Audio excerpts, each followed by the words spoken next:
आप हजरात से ये गरीब नवाज का मिशन है, घर घर तक तालीम पहुंचाना। बोलो जोर से, घर घर तक आवाज आए, घर घर तक तालीम। बच्चों को पढ़ाओ, ये मन बना के जाओ। अच्छा माशाल्लाह मैं देख रहा हूँ अपने देही बस्तियों में यानी देहात में भी अब बहुत से लोग उलमा तो बना ही रहे थे माशाल्लाह, उसकी जो है नंबरिंग बड़ी है, इजाफा ही हो रहा है। डॉक्टर हजरात भी काफ़ी बन रहे हैं। एक चीज़ की मैं कमी महसूस कर रहा हूँ जिस जानिब हमारी तवज्जो नहीं है, वो शहर के हजरात हों या देहात के, और वो है लॉयर बनाने की। ये भी हमारे वहाँ बहुत कमी है। हमारे वहाँ एडवोकेट की बहुत सख्त कमी है। याद रखो, एडवोकेट अगर सलाहियतमंद है, टैलेंट है उसके अंदर और हिम्मत और हौसले वाला है, तो देखो दिल्ली में सुप्रीम कोर्ट में महमूद पराचा की एक्टिविटी देखो, उस बंदे की जुर्रत देखो। जब NRC CAA के खिलाफ कोई बोलने तैयार नहीं था, उस वक़्त अगर जामा मस्जिद की सीढ़ियों से किसी ने आवाज़ दी थी तो वो सुप्रीम कोर्ट के महमूद पराचा साहब ने आवाज़ दी थी। जो उलमा बेगुनाह जेलों में बंद कर दिए जाते हैं, उनके रिहाई के लिए भी वो कद्दो काविश करते हैं। तो हसनपुर के लोगों, ये मत सोचना कि हमारा बेटा सुप्रीम कोर्ट का वकील कैसे बन सकता है, हम तो एक देहात में रहने वाले, हाई कोर्ट का बन जाए तो बड़ी बात है। यार मन जद्दा वजदा, जो मेहनत करता है उसे सब्र का फल और मेहनत का फल मिल जाता है।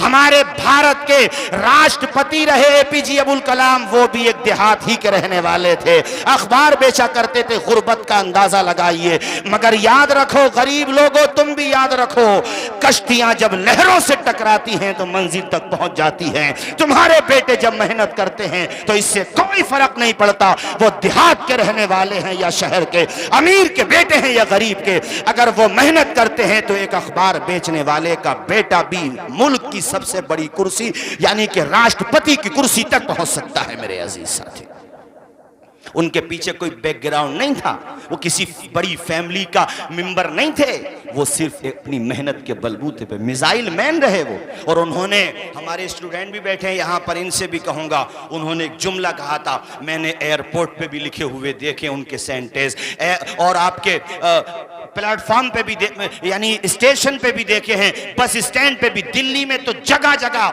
बड़े बड़े होर्डिंग में APJ अब्दुल कलाम की जबान से और उनके कलम से निकले हुए जुमले लिखे हुए हैं। उन्होंने कहा था, ख्वाब वो नहीं है जो बंदा सोते हुए देखता है, ख्वाब तो वो है जो इंसान को सोने ही नहीं देता है।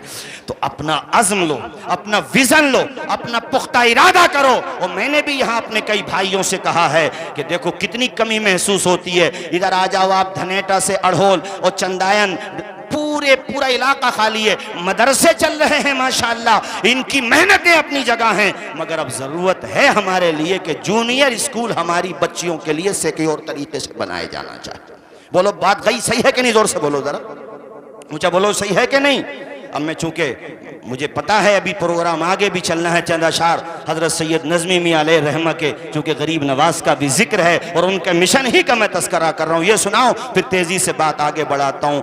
उनकी जाम जमा के शीशे बदन मेरा, बदन मेरा, उनकी बंद मोटी में सारा पाकपन मेरा, ऐसे गंग भी मेरी है, खीते चमन मेरा, अरे खीते चमन मेरा, मैं गुलाम ख्वाजा हूँ। हाथ उठा के बोलो, मैं गुलाम ख्वाजा हूँ, हिंद है वतन मेरा, सुभान मेरा, मैं गुलाम ख्वाजा हूँ, हिंद है वतन मेरा, वतन मेरा, मैं गुलाम ख्वाजा हूँ,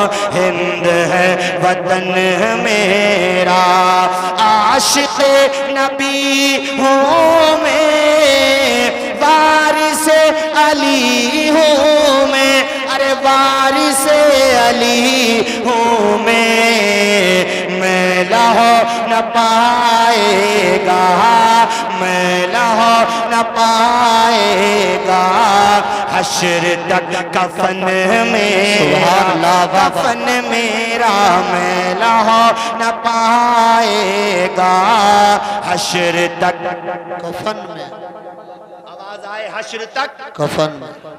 अल्हम्दुलिल्लाह हम मरने के बाद भी अपने वतन की मिट्टी ही में दफन होते हैं, तो हमसे बड़ा वफादार कौन होगा? पानी न मिले तो तयम्मुम करेंगे, तो वतन की मिट्टी से करेंगे ना। हम जैसे वफादार कम ही निकलेंगे, जमीनें खोद कर देखो हम ही निकलेंगे। क्या बात। और जो नेचुरल के अगेंस्ट मूवमेंट चला रहे हैं ना, फितरत के अगेंस्ट, मैं चंद जुमले कह देता मगर मुझे पता है कैमरे लगे हुए हैं और उलमा की तो कोई बात काट ली तो दाएं बाएं से गायब कर देते हैं। और कुछ करम फरमा चैनल तो ऐसे हैं कि उनकी रोजी रोटी हमारे ऊपर चल रही है। अगर हम और आप खामोश हो जाएं, साइलेंट मूड पे आ जाएं और हमारा और आपका डर दिखाना ना हो तो इनकी जमानतें जब्त हो जाएंगी। इन्हें भी एहसान मानना चाहिए कि तुम जो आज सत्ता की कुर्सियों पर बैठे हो तो सत्ता इसी टोपी और दाढ़ी ही का है, वरना गंगा में बहती हुई लाशें किसने नहीं देखी? कुत्तों तक ने नोच लिया लाशों को, मगर साहब वो इंसान, वो इनका भक्त ही क्या जो अंधभक्त ना हो? ऐसे ऐसे अंधभक्त कह रहे ईंटें खा लेंगे मगर वोट वही देंगे। मैंने कहा बिल्कुल दो, तुम्हारी मर्जी है, ईंटें भी मत खाओ, पत्थर खा लो, कोई तुम जानो, तुम्हारा काम जाने, मगर हम भी मोहम्मद अरबी के गुलाम हैं, हम किसी और के भरोसे पे नहीं रह रहे हैं, अजमेर के गरीब नवाज के। वाह वाह वाह, सुभान। बस मैं एक बात बड़ी विनम्रता पूर्वक कहूंगा कि चलिए हजरत तशरीफ ले आए, नारा लगा दें और मैं अपनी तकरीर तेजी के साथ खत्म करता हूँ। नारे तकबीर, नारे रिसालत, उलमाए अहले सुन्नत मसलके आला हजरत हजरत अल्लामा सैयद मुकीमुर रहमान साहिब क़िबला, हजरत अल्लामा सैयद मुकीमुर रहमान साहिब क़िबला। नारे तकबीर, नारे रिसालत। बैठ जाइए बेसुकून के साथ, आप हजरात बैठ जाएं, अहले स्टेज इस्तकबाल कर लेंगे। आप हजरात तशरीफ रखें, कोई नहीं जाए, तमामी हजरात बैठ जाएं, आप हजरात बैठ जाएं, सुकून के साथ बैठ जाएं, आराम से बैठ जाएं। कलमा शरीफ पढ़ें जरा झूम करके, ला इलाहा इल्लल्लाहु मुहम्मदुर रसूलुल्लाह सल्लल्लाहु ताला अलैहि वसल्लम। तेजी के साथ मैं गुफ्तगू खत्म कर रहा हूँ, जरा एक मरतबा हाथ उठा के बोलें या रसूल अल्लाह, और जोर से बोलें या रसूल अल्लाह। या रसूल। वाहिद जवाब है, जहालत का जवाब कलम से दो, लिंचिंग का जवाब मोहब्बत से दो, और कॉन्स्टिट्यूशनल एतबार से अपनी लड़ाई लड़ो। आज हमने तकरीर में आपको बेसिक तौर पे 3 बातें बताई हैं। बच्चों को लॉयर भी बनाओ, एडवोकेट बनाओ बच्चों को, माशाल्लाह MBBS डॉक्टर बन रहे हैं, अच्छी बात है।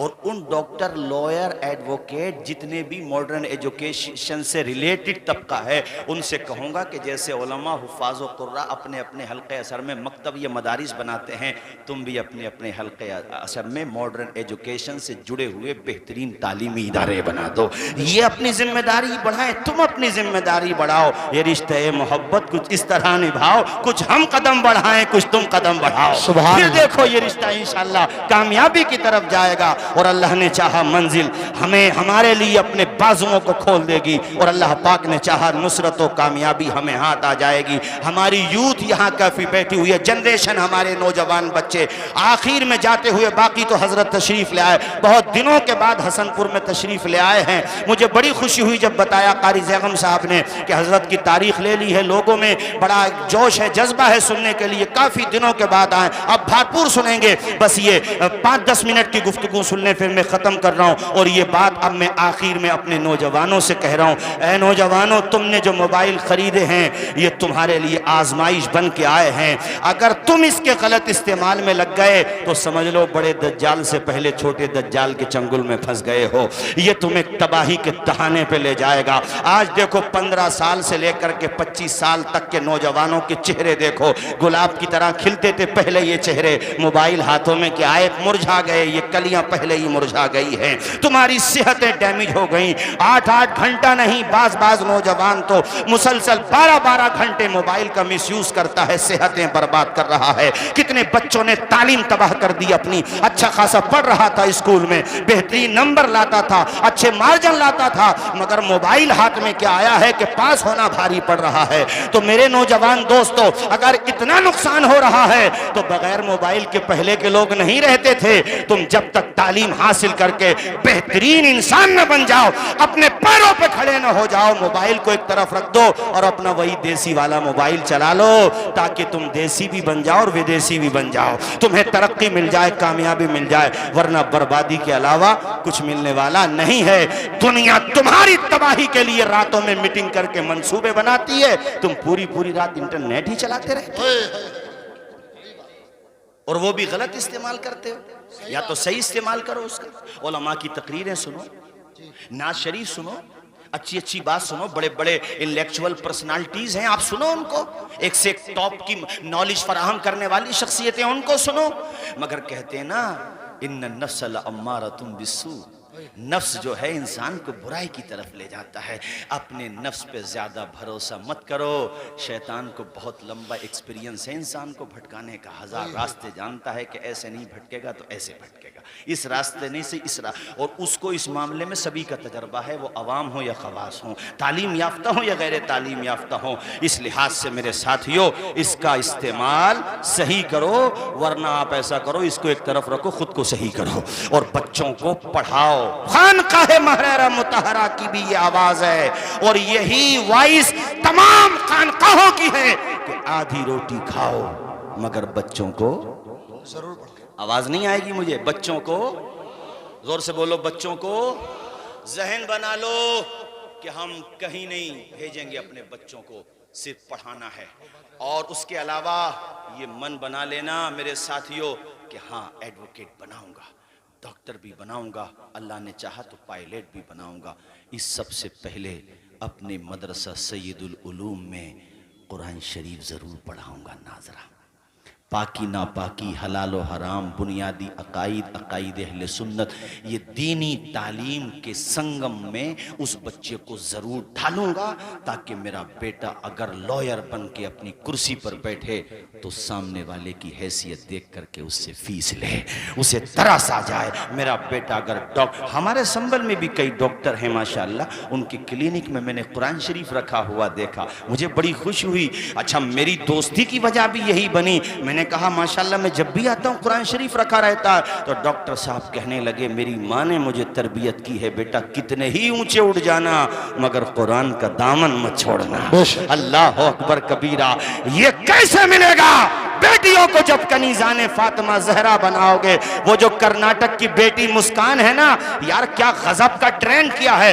ट्विटर पे एक ही वक्त में 3 नामों से वो बच्ची ट्रेंड करती रही, 3 नामों से, नेशनल न्यूज नहीं इंटरनेशनल न्यूज बन गई 3 नामों से। उससे पूछा गया तेरे अंदर ये जज्बा कैसे आया, तेरे अंदर ये हौसला कैसे आया?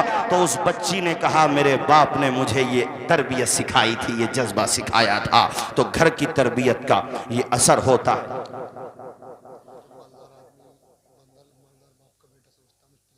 हाँ ये बता दूं, हाँ ठीक है, कारी जगम साहब ने याद दिलाया। हमारे वहाँ जो अमीर हो जाते हैं ना लोग, तो बेचारे वो तो अपनी मेहनत से अमीर होते हैं, लेकिन उनकी जो औलाद होती है उन्होंने मशक्कत तो की नहीं है अपने बाप की तरह। वो तो रातों, तो वो सोचते हैं हम पढ़ के क्या करेंगे, हमारे अब्बा पे तो बहुत संपत्ति है। उनके दिमाग में ये नहीं देखते कि मेरे बाप ने कितना स्ट्रगल किया होगा, कितनी मेहनत की होगी, रातों को जागा होगा, तब जाकर के वो यहाँ तक पहुँचा। वो पढ़ते ही नहीं ज़्यादातर। मैंने कहा था ना, ज़्यादातर उन लोगों के बच्चे पढ़ते हैं जो अपने बाप को रातों में रोते हुए देखते हैं। उन्हें एहसास होता है कि मेरे पास खोने को कुछ नहीं है, पाने को सब कुछ है। वो मेहनत करते हैं उस तरफ। और हम तो कहते हैं अमीरों तुम्हें तो और ज़्यादा पढ़ना चाहिए, तुम्हें तो, और पढ़ते भी हैं बहुत से अमीर बच्चे जिनकी तरबियत अच्छी होती है और जो मेहनत करते हैं, कद्दो काविश करते हैं, तो वो कामयाब हो जाते हैं। तो मैंने आप हजरात को ये चंद पैगाम दिए हैं। संभल से लेकर के अपना पूरा इलाका अभी तक अच्छे तालीमी इदारों से खाली है। ये जहन बन, माशाअल्लाह आपसे भी कह रहा हूँ, ये जहन बना करके जाएं और ये मन बना लें कि यार ऐसे ही मर गए, कुछ ना किया तो मरने के बाद भी पछतावा होगा कि यार ये काम तो मैं कर सकता था।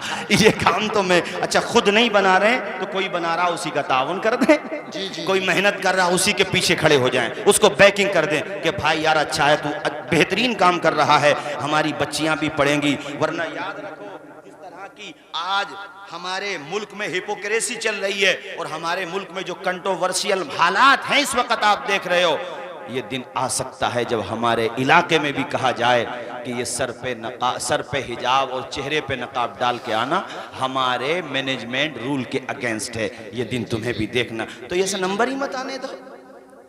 जब तुम नंबर देखो, मेरी तरफ देखना जरा, हम लोग इंडिया में लगभग 20% है। मैं टोटल इंडिया की बात कर रहा हूं, लगभग, कमोबेश थोड़े बहुत कम होंगे, बहरहाल 15-16% तो कंफर्म है ही। और सिख कितने हैं? 3 से 4%। आज तक किसी की हिम्मत हुई है उनकी पगड़ी की तरफ उंगली भी उठा दे? ऊंचा बोलो। नहीं हुई। क्यों? इसलिए कि वो सब के सब पगड़ी लगाते हैं, वो अपने रिलीजियस स्टेटस के साथ जिंदा रहना चाहते हैं। जब तुमने खुद अपना कल्चर छोड़ दिया तो कुत्तों ने भौंकना शुरू कर दिया।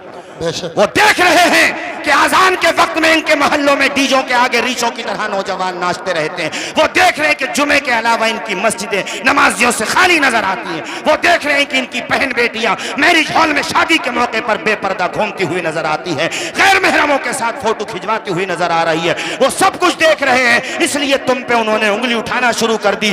3% सिखों ने बता दिया, मुत्तहिद होके रहोगे तो इज्जत के साथ रहोगे। ऐसे ही दुनिया वालों, कितने ही मालदार हो जाओ, न सर का अमामा छोड़ो, न टोपी छोड़ो, और ना ही अपनी सुन्नत जो हुजूर ने तुम्हें अता की है उसको छोड़ो। 5 वक्त नमाजें पढ़ना शुरू कर दो, तुम अपनी मस्जिदों को भर दो। इन्हें अपनी जहनियत बदलना पड़ेगी। ये समझ जाएंगे कि ये सो रहे थे, अब जाग गए हैं, और जाग तो हुओं को कोई छेड़ता नहीं है। चोरी भी उस घर में होती है जिस घर वाले सो रहे होते हैं। वो जिस घर वाले अलर्ट होते हैं, बेदार होते हैं, उस घर से तो चोर भी रास्ता बदल करके निकल जाता है। और ये तुम्हें करना पड़ेगा। रही हमें मिटाने की बात, हमें खत्म करने की बात, तो मैंने पैगाम हक कॉन्फ्रेंस जो संबल में हुई थी उसमें तकरीर के आखिर में ये शेर पढ़ा था, और मैं आज भी पढ़ रहा हूं कि जो हमारी नस्लों को, हमारी बेटियों को, हमारी बहनों को, हमारी बच्चियों को खत्म करने की कोशिश कर रहे हैं, वो ये 2 मिसरे सुने कि हमें मिटाने की हसरत बड़ी मुश्किल से निकलेगी, कलेजा चीर देगी जो दुआ दिल से निकलेगी। वमा अलैना इल्लल बलाग। अस्सलाम वालेकुम। एक कमेटी के जो बच्चे, इनकी फरमाइश है वो कलाम सुना दें आप। क्या बताऊं, ये ज़बां कांपती है।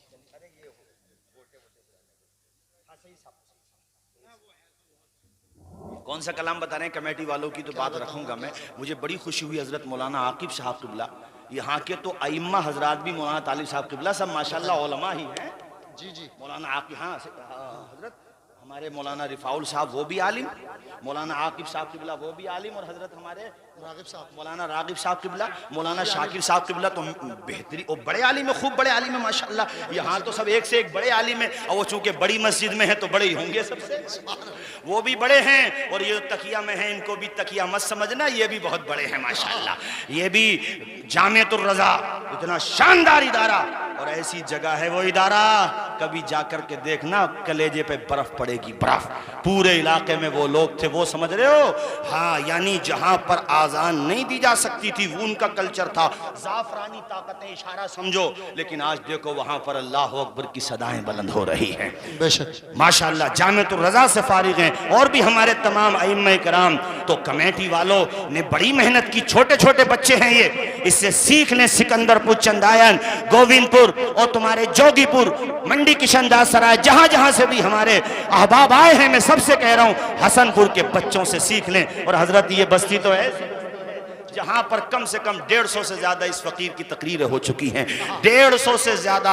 ये वो बस्ती है मेरे साथियों कि कभी तुम्हें वक्त पड़ जाए, अगर पसीना मांगोगे तो खून पेश कर दिया जाएगा, लेकिन तुम्हारे झगड़ों के लिए नहीं, कौम की इज्जत और आबरू के लिए। तुम अगर लड़ोगे तो तुम्हें मिलाने की बात करेंगे जहां तक होगा। ये हजरत मौलाना तालिब साहब किबला हमारे इलाके ही की नहीं, हमारे जिला संबल की नाम बड़ी शख्सियतों में से हैं। मैं बस्ती का नाम नहीं लेता, एक गांव में झगड़ा था, वो नौबत यहां तक की थी मस्जिद में ताले न पड़ जाएं, तो अल्हम्दुलिल्लाह इनकी कोशिश रही, इन्होंने मुझे बुलाया और हमको बगैर किसी लाव लश्कर के, बगैर किसी लालच के, खुदा की कसम कम से कम 10 मरतबा जाना पड़ा होगा। मोहतात अंदाजे के मुताबिक कह रहा हूं, दोनों को समझाते रहे। और जब समझाते हो तो हैं तो सब अपने भाई, कौन नहीं मानेगा, मान गए। नमाज भी हो रही है, झगड़ा भी खत्म हो गया, तो इस काम के लिए कभी जरूरत पड़े या अपनी कौम के स्टेटस के लिए, अपने मुसलमान भाइयों के लिए, अरे मैं तो गैर मुस्लिम भाइयों को भी दावत देता हूं, आओ हमारे पास आओ, करीब आओगे तो शायद हमें समझ लोगे। ये फासले तो गलत फहमियां बढ़ाते हैं, कभी करीब तो आओ मेरे यार। इंटरनेट पर एक बहुत बड़ा मोटिवेशनल स्पीकर है, अपने इंडिया का नंबर 1 मोटिवेशनल स्पीकर है, वो इतनी बेहतरीन स्पीच देता है, उसकी मैं तकरीर सुन रहा था, कमाल कर दिया उसने। वो अपनी नॉन मुस्लिम है, वो अपनी तकरीर में कहता है, साथियों खुदा 2 तरह के बना लिए हम लोगों ने। अपनी तकरीर में कहता है, वो कहता एक तो वो है जो तुमने बनाया है और एक वो है जिसने तुम्हें बनाया है। अपनी तकरीर में कह रहा, अब तुम खुद बताओ सही कौन है और गलत कौन है। एक नॉन मुस्लिम कह रहा है, इसीलिए तो घबरा रहे उलमा को जेलों के अंदर बंद कर रहे हैं कि हमारी पोल खुल गई तो पब्लिक हमसे संभलेगी नहीं। मेरे अजीज साथियों, हम धर्म परिवर्तन के मामले में रूल के मुताबिक चलना चाहते हैं, किसी पे जोर जबरदस्ती नहीं करना चाहते। मुस्लिम माइनॉरिटी जोर जबरदस्ती करती ही कहाँ है, मगर बात वही है, गंगा उल्टी बह रही है, किसी दिन सीधी भी बहने लगेगी। अरे याद रखो,